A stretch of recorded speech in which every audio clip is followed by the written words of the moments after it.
Hey everyone, back again. Today I'm going to talk about Kimberlé Crenshaw's notion of intersectionality. Now I've done an episode on the essay that this comes from, and you can go check that out if you want. This will be a little bit more of a concise thing about the term specifically. Now before jumping into that, if you want to follow me anywhere other than here, you can find me on Instagram at theory_and_philosophy or on Twitter at David Guigno. If you're new here, welcome. I'm David. I try to explain philosophical texts and ideas in a way to make them accessible to you. So if you're new, like, share, subscribe, tell your friends.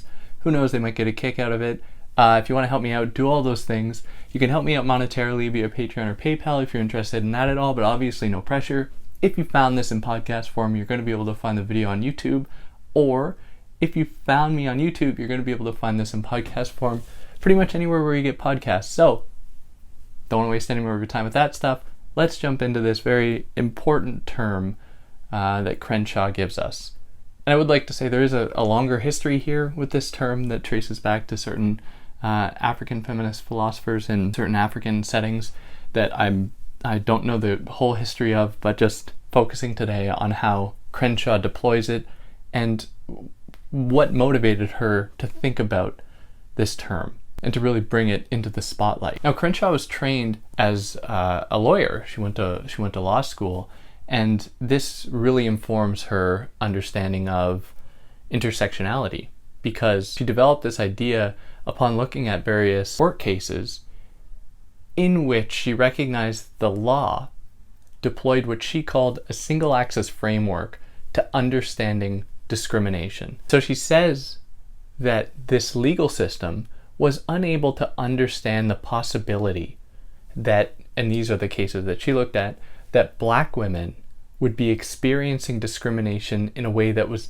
different from white women and Black men. So according to the legal framework, people could only be discriminated against based on gender or race, not a mix of both. Now, to demonstrate this, she looks at 3 different court cases. I'm not going to go into detail about them here. I've covered them in a lot more detail in that other episode I did on the entire essay, so I'm going to be quite brief about it here. But in each of the cases, Black women brought forward complaints that their employers were discriminating against them based off the fact that they were Black women, not that they were Black or women, but that it was because of a mix of both. But to this, the court said, well, we cannot grant Black women special privileges because they aren't a recognized category within the judicial framework. So in order for a complaint to be brought forward, a complaint of discrimination, what the Black women had to do who were bringing forward these cases was had to prove that there was discrimination based off of gender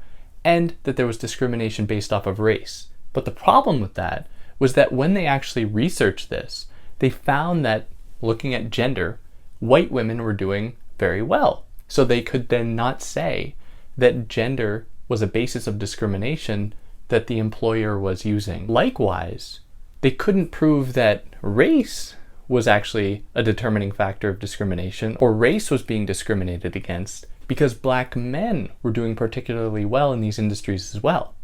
But looking at all the data that they were presenting, Black women were being continually refused positions in authority. They would be treated with hostility in ways that white women and Black men were not. And so they were looking at these facts and saying, like, there is something going on here.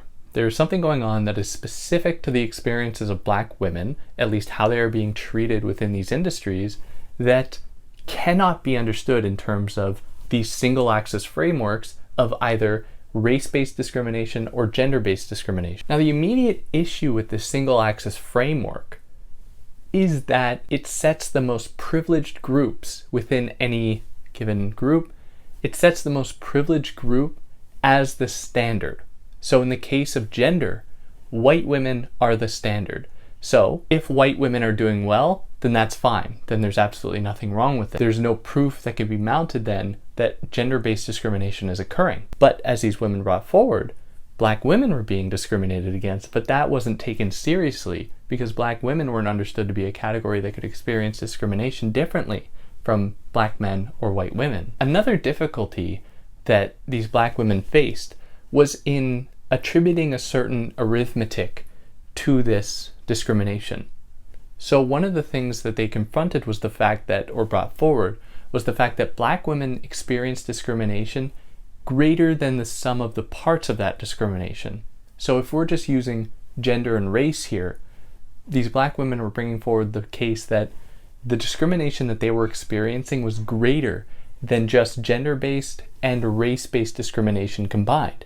It was something more than that, which was just beyond the comprehension of the judicial system.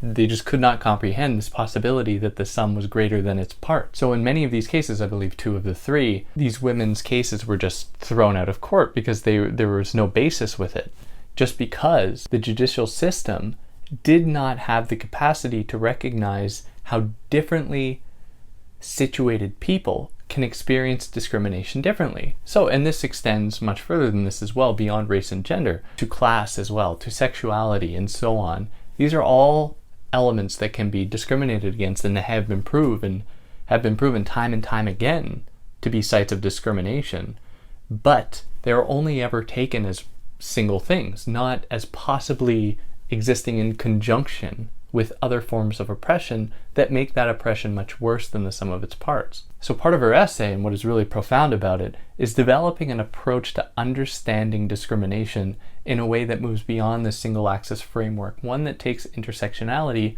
as its basis, that is able to consider all of these different forces, or at least try to, because there's no way to really quantify them entirely, but to begin opening that discussion into how these things can be accounted for. And yeah, that's more or less it in very short form. Like I said, I've done the longer episode on the entire essay. If you're interested in that, you can go check it out. If there's anything I excluded just about the term itself, or if anyone knows more about its history, I'd love to hear about it. Or if there's anything I got wrong, I'd love to hear about it. Or if you like what I did, like, share, tell your friends, who knows, they might get a kick out of it. And yeah, thanks for tuning in. I'll catch you next time. Take care.